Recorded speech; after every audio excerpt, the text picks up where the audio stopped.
Sri Guruji astro TV நேயர்களே, இப்போ அரசியல் களம் பார்த்தீங்கன்னா இளைஞருடைய கையில் போய்கிட்டு இருக்கு. ஒரு பக்கம் முதல்வராக விஜய் அவர்கள் இருக்கிறார். தாவேகாவுடைய ஆட்சி நடந்து கொண்டிருக்கிறது.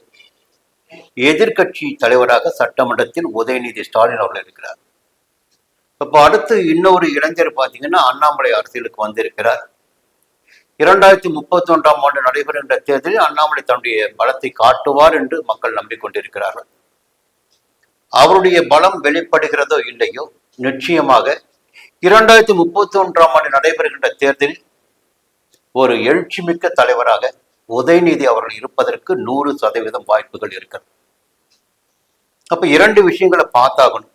என்னன்னா, அவருக்கு இப்ப சனி திசை போய்கிட்டு இருக்கு. சனி திசையில் சூரிய புத்தி பார்த்தீங்கன்னா நவம்பர் மாதம் 10ஆம் தேதியுடன் முடிந்து அதன் பிறகு சந்திர புத்தி தொடங்குகிறது. ஒரு தகவலை நான் சொல்லி ஆகணும். ஜாதகத்தின் அடிப்படையில் ஒரு தகவலை நான் உங்களுக்கு சொல்லி ஆகணும். அப்போ அவருடைய ராசின்னு பார்த்தீங்கன்னா ரிஷபராசி.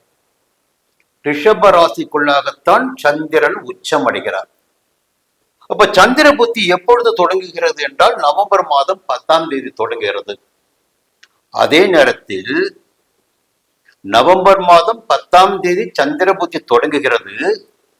நவம்பர் மாதம் 13ஆம் தேதி ராகு கேது பெயர்ச்சி நடைபெற இருக்கிறது. இந்த ராகு கேது பெயர்ச்சிக்கும் இந்த சந்திர புத்திக்கும் என்ன தொடர்பு இருக்கிறது? சந்திர புத்தி என்பது ரிஷப ராசினரை வைத்து நாம் சொல்லுவது. ரிஷப ராசி சேர்ந்தவர் பிறந்தவர் இவர். அப்போ அங்க சந்திரன் உச்சமாகிறார். இப்ப சந்திர புத்தி நடைபெறுகின்ற காலம் என்பது இவருக்கு யோகமான காலமாக இருக்கும், எதிர் வருகின்ற காலம். அதே நேரத்தில் பாத்தீங்கன்னா இப்பொழுது சுகஸ்தானமான 4ஆம் இடத்தில் சஞ்சரித்துக் கொண்டிருக்கின்ற கேது. அப்ப பாத்தீங்கன்னா இவருக்கும் ஒரு மன ரீதியாக ஒரு பெரிய சந்தோஷம் இருக்காது. இவருடைய தாயார் 4ஆம் இடம் வந்து சுகஸ்தானம், மாதுஸ்தானம். அந்த தாயாருக்கும் இந்த காலகட்டத்தில் நிம்மதி என்பது இருக்காது. அப்போ ராகு கேது பயிற்சி என்ன செய்ய போகிறது என்று பார்த்தால், 4ஆம் இடத்தில் இருக்கின்ற கேது 3ஆம் இடமான தைரிய வீரிய சகாய ஸ்தானத்திற்கு சகாய கேதுவாக சஞ்சரிப்பார் கேது. அதே நேரத்தில் பாக்கிய ஸ்தானத்தில் இப்போது 10ஆம் இடத்தில் சஞ்சரித்துக் கொண்டிருக்கின்ற ராகு பாக்கிய ராகுவாக சஞ்சரிப்பார்.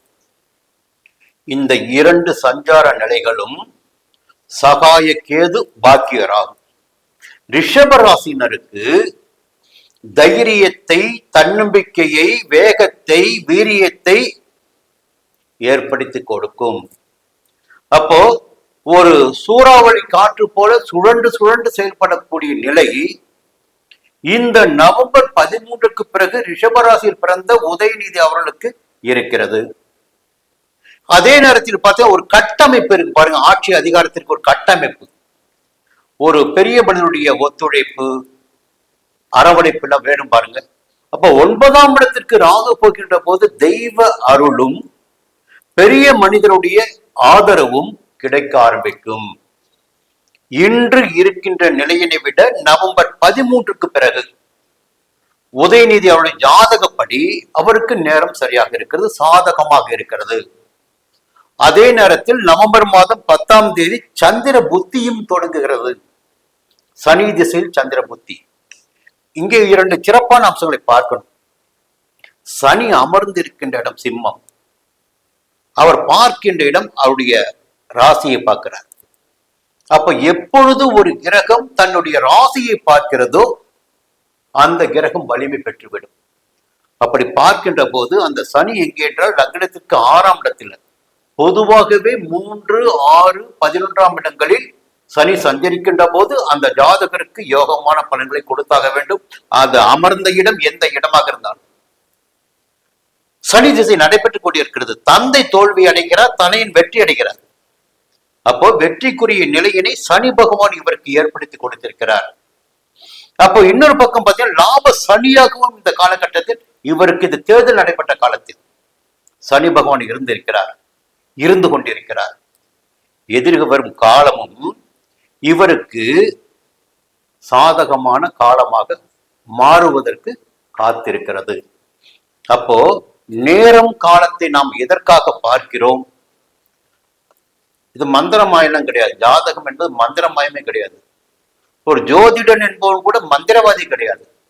இந்த கிரகம் இங்கே சஞ்சரிக்கிறது, இந்த கிரகம் இங்கே சஞ்சரிப்பதால் இந்த நேரத்தில் உங்களுக்கு இந்த பலன் கிடைக்கும், இந்த யோகமான பலன் கிடைக்கும். அப்போ ரிஷபராசியில் பிறந்த உதயநிதி அவர்களுக்கு ராகுகேது பேச்சு என்பது யோகமான பலன்களை கொடுத்திடக்கூடிய நிலை இருக்கிறது. அப்போ இவருடைய தந்தையையும் பார்ப்போம் பண்ணீங்களா? அப்போ இவருடைய தந்தை சிம்மராசி. சிம்ம ராசிக்கு பாத்தீங்கன்னா ஜென்ம ராசிக்குள் சஞ்சரித்துக் கொண்டிருக்கின்ற கேது மிகப்பெரிய இழப்புகளை ஏற்படுத்தி கொண்டிருக்கின்ற நிலையில் நவம்பர் 13ஆம் தேதி இடம் மாற்றம் பெற்று 12ஆம் இடத்துக்கு போறார். அப்ப நெருக்கடியை கொடுத்து கொண்டிருக்கின்ற நட்பு வட்டத்தினை விட்டு 7ஆம் இடத்து ராகு 6ஆம் இடத்துக்கு வர போறார். 12/6 6ஆம் இடத்திற்கு ராகு வருகின்ற போது எதிரிகளை வெற்றி பெறக்கூடிய சக்தி என்பது அந்த ஜாதகருக்கு வந்துவிடும். ஆரோக்கியமாக செயல்படக்கூடிய நிலை அந்த ஜாதகருக்கு வந்துவிடும். இப்படி இருக்கின்ற போது தந்தைக்கும் தனையனுக்கும் நவம்பர் 13க்கு பிறகு ஒரு யோகமான காலம் தொடங்குகிறது. இந்த ராகுகேது என்பது சாதாரண கிரகம் கிடையாதுங்க. 9 கிரகங்களில் அதிகபட்சமான வலிமை படைத்த ஒரு கிரகம்னு பாத்தீங்கன்னா கேது மட்டும்தான். ஞான மோட்சக்காரகன் கேது.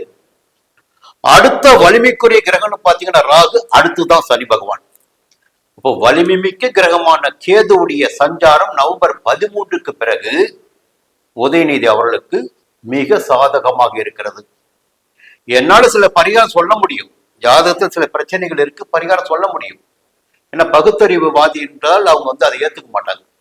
இருந்தாலும் கிரகங்கள் தான் நம்மை வழிநடத்தி கொண்டிருக்கிறது என்பதை ஒவ்வொருவருமே புரிந்து கொள்ள வேண்டும்.